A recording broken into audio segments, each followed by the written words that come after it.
Olá, pessoal! Essa semana vamos tratar sobre o tempo à disposição e o que foi mudado em relação à nova lei, da reforma trabalhista, que vai entrar em vigor no dia 11 de novembro. Então, vamos tratar agora sobre o tempo à disposição. Qual que é a definição? Então, vamos recordar um pouquinho sobre o conceito de tempo à disposição. Então, tempo à disposição é o trabalho efetivo do empregado ou o tempo enquanto ele está aguardando para executar sua tarefa, Então, aguardando aí as ordens do empregador. Então, só para a gente relembrar um pouquinho o que é o conceito de tempo à disposição. Então, nós temos essas duas definições, Não é somente o tempo que ele está trabalhando, mas também enquanto ele está aguardando ordens.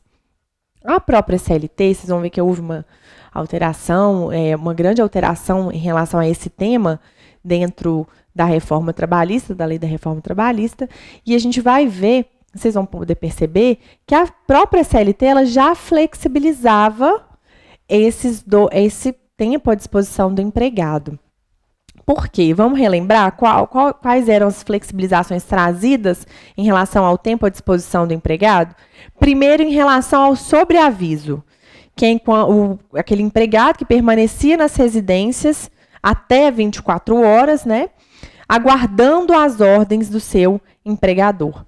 Então, ele ficava, um tempo, que o empregado ficava lá aguardando as ordens, é a própria flexibilização, ou seja, ele não estava na empresa, ele aguardava em casa as ordens do empregado. E a remuneração era de 1/3 da hora normal, e quando ele ia trabalhar, ele recebia a hora normal, mas quando ele estivesse aguardando ordens, ele recebia somente 1/3 da hora. Então, a própria CLT já flexibilizava. A jornada de prontidão, em que o empregado, muito comum nos ferroviários, em que os empregados permaneciam nas dependências da empresa aguardando as ordens do empregador. Então, era no máximo de 12 horas e, nesses casos, a remuneração era só 2/3 da hora normal. E se ele fosse convocado, recebia a ordem normal.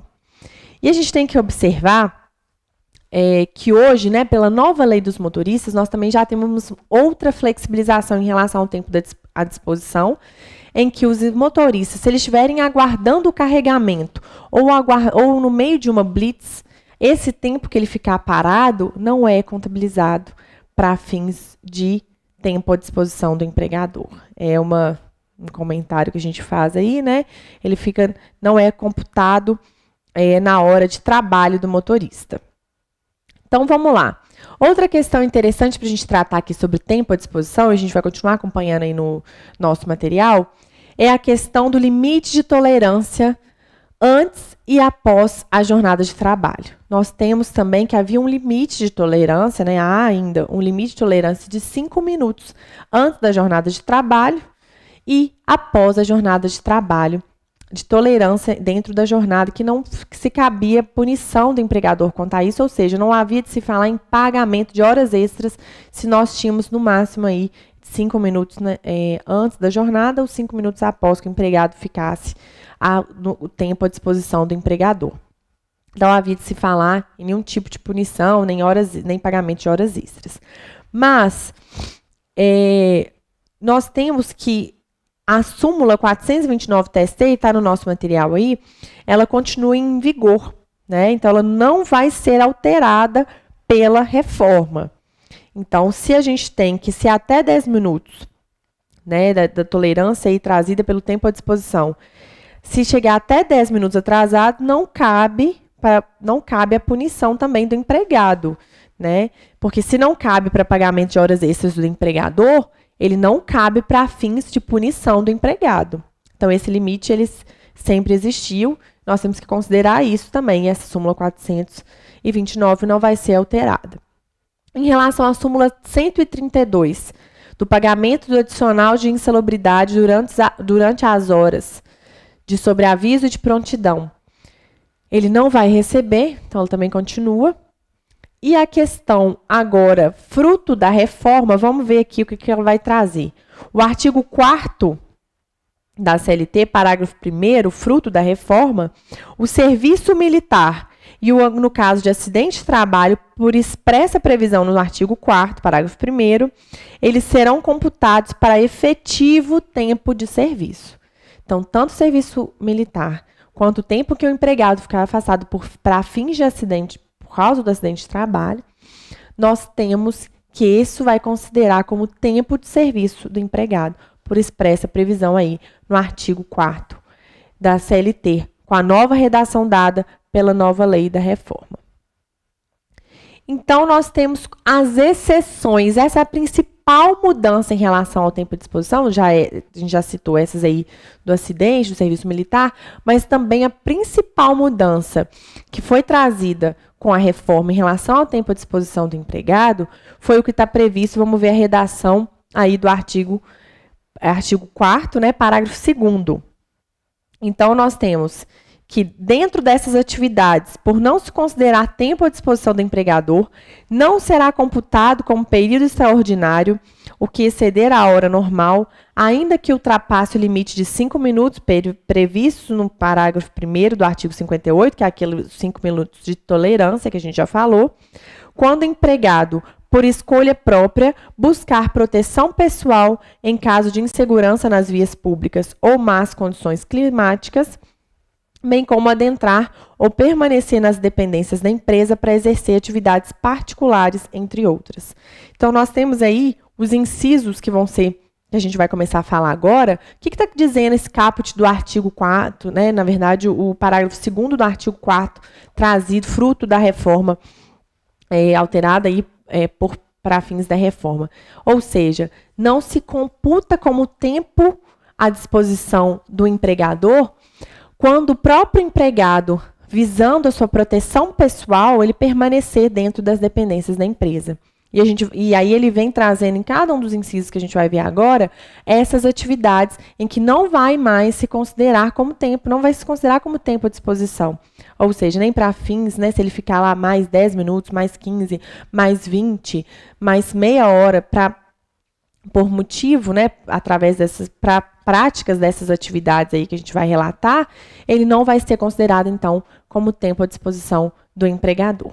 E aí nós vamos ver para práticas religiosas, descanso, lazer, estudo, alimentação, atividades de relacionamento social, higiene pessoal, troca de roupa ou uniforme, quando não houver obrigatoriedade de realizar a troca na empresa. E aí é bom a gente comentar que seu empregado, né, ele está passando... o que quer dizer esses incisos aí que trazem essas atividades que o empregado? É quando o empregado está visando a proteção pessoal ou para fins de realização de atividades particulares. Então, esse tempo à disposição não vai ser considerado. Mas uma observação interessante a gente se fazer é que se, por exemplo, mesmo em caso de prática religiosa, ou mesmo no caso de qualquer um desses itens que estão trazidos aí nos incisos, nós temos que considerar que se o empregador estiver obrigando o empregado, se não for por vontade própria do empregado, que ele realize essas atividades, ou seja, o empregado obrigou que o empregado ficasse até mais tarde porque algum, né, ou um pastor ou um padre vai até a empresa para poder dar uma bênção, por exemplo, e o empregado falou, não, você tem que ficar porque nós vamos receber uma bênção hoje. Se ele está obrigando o empregado, por exemplo, a ficar no ambiente de trabalho, nesse caso, ele vai ser considerado para fins de tempo à disposição. Então, se qualquer desses incisos foi para alguma prática, né, para fins da própria troca de uniforme, mesmo que a troca de uniforme ela não é obrigatória que seja realizada dentro da empresa, mas por precaução, ou porque o empregador quis que o empregado trocasse esse uniforme dentro da empresa, e se ele está obrigando o empregado a realizar essa troca dentro da empresa, então, nesse caso, também vai ser considerado tempo à disposição. Então, embora todo esse rol que foi trazido aí pela nova redação do parágrafo 2º do artigo 4º, nós temos que considerar realmente essas práticas, agora não vão ser consideradas tempo à disposição. Quando o empregado, por exemplo, está num dia de chuva, está tendo um dilúvio na cidade, e aí o empregado resolve ficar aguardando na empresa até a chuva passar, para ele poder conseguir ir bem, né? No caso, por exemplo, se está de moto ou mesmo de carro, ele vai querer aguardar a chuva passar para poder ir para casa. Aí, nesse caso, não vai ser mais considerado, não vai ser porque foi uma decisão dele, foi uma decisão do empregado. Mas se o empregador falou, não, você fica aí para não ter risco, para você não ter um acidente de trabalho, enfim, se for uma obrigação de que ele tem que ficar e esperar a chuva passar para que o empregado, por exigência do empregador, então vai continuar normalmente sendo considerado tempo à disposição. E aí cabe aos advogados aí dos reclamantes, né, a comprovação de que aquela condição foi exigida pelo empregador. Então, embora tenha se flexibilizado esse tempo à disposição dessa forma, colocando esses incídios nas atividades particulares, ou quando ele está buscando proteção pessoal, o empregado está buscando proteção pessoal, então essas práticas também nós temos que considerar que, se o empregador exigiu, já vai ser considerado uma exceção, já vai ser considerado como tempo à disposição normalmente. E aí nós temos que considerar, que vamos voltar aqui para o material, que é uma presunção relativa, por isso que se admite prova em contrário. Então, se tiver exigência do empregador, por isso que se admite que, se foi exigência do empregador que o empregado realizasse, fizesse dessa forma, quer dizer que, então, como está lá disposto na súmula do TRT, a súmula 11 do TRT da 12ª região, eles já falam sobre isso, porque se a troca de uniforme, ela não vai ser considerada tempo de disposição só se não for obrigatório que o empregado realize essa troca na empresa. Na questão muito comum que está sendo discutida em vários tribunais, isso até mesmo antes da reforma, é a discussão do fornecimento de café da manhã pelo empregador. Muitos empregadores, porque às vezes é um local até mesmo de difícil acesso, né? E, enfim, os empregados às vezes têm que se deslocar por muito tempo até o emprego. E aí muitos empregadores fornecem esse café da manhã para os empregados na empresa, né? Para que eles cheguem até mesmo, consigam chegar até mesmo, às vezes, mais cedo. E aí muitos tribunais têm discutido se esse fornecimento do café da manhã, ele é o tempo à disposição do empregador. Então, a nosso ver, né, e já emitindo até mesmo, está tentando trazer esse quadro da reforma de uma forma bem tranquila, sem adentrar tanto, né, sem adentrar tanto nas questões ideológicas, porque senão a gente ia se estender muito nas nossas aulas. Mas a gente está tentando trazer só para que você, estudante, você que está atuando aí na Justiça do Trabalho, que você fique atualizado em relação à reforma. Então, na verdade, a gente acredita, né, nesse caso, é bom que a gente emita uma opinião, porque como é uma opção do empregado, ele não é obrigatório ele tomar café da manhã na empresa. Se fosse obrigatório, por exemplo, se o empregador está exigindo que os empregados cheguem mais cedo para tomar o café da manhã, é uma coisa. Agora, se ele não está obrigando e é facultativo ao empregado que ele tome o café da manhã em casa ou tome na empresa, aí não há como se considerar tempo à disposição, porque não há o elemento de obrigatoriedade. Então, nós temos também que sempre analisar as questões de maneira muito objetiva, né? Sem adentrar tanto na questão da proteção ao empregado nesse caso, né? Nós temos que considerar que, se há o elemento de obrigatoriedade, pelo princípio da própria proteção, nós temos que sim, que considerar que esse tempo é um tempo à disposição, mas se a empresa está fazendo isso de bom grado para os empregados, né, no sentido de trazer, porque às vezes eles se colocaram muito tempo, no sentido de boa intenção mesmo, não há de se falar, então, nesse caso, no fornecimento. E uma outra observação que a gente tem é em relação também aos motoristas, que eles não usufruem do intervalo, eles usufruem do intervalo dentro do veículo. E esse intervalo, que está lá, de acordo com o artigo 235-E da CLT, o motorista não é considerado, então, tempo à disposição na hora que ele está usufruindo desse intervalo.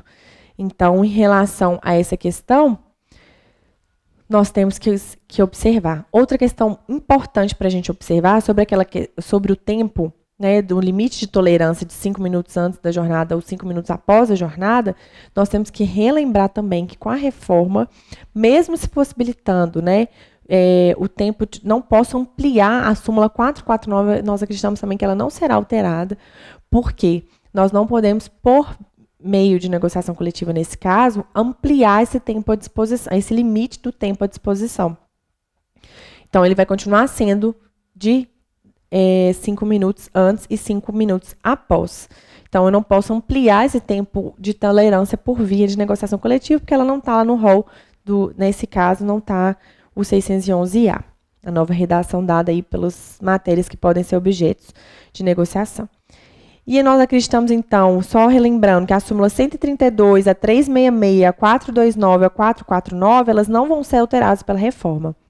Já o informativo 87 do TST, com certeza ele será cancelado, que já não vai mais fazer parte aí dessa nova redação, dessas novas hipóteses aí do tempo à disposição, que não vão ser mais consideradas tempo à disposição do empregador. Então, é isso que a gente tinha para esclarecer. Se ficou alguma dúvida, porque a gente está passando só os pontos principais, a gente não está adentrando tanto, né, em cada matéria, mas se você, advogado, estudante, concurseiro, os meninos da UAB, se vocês tiverem qualquer dúvida, só fazer contato conosco nas redes sociais. Se você gostou do vídeo, nos dê um like. Esperamos vocês na próxima semana. Até mais!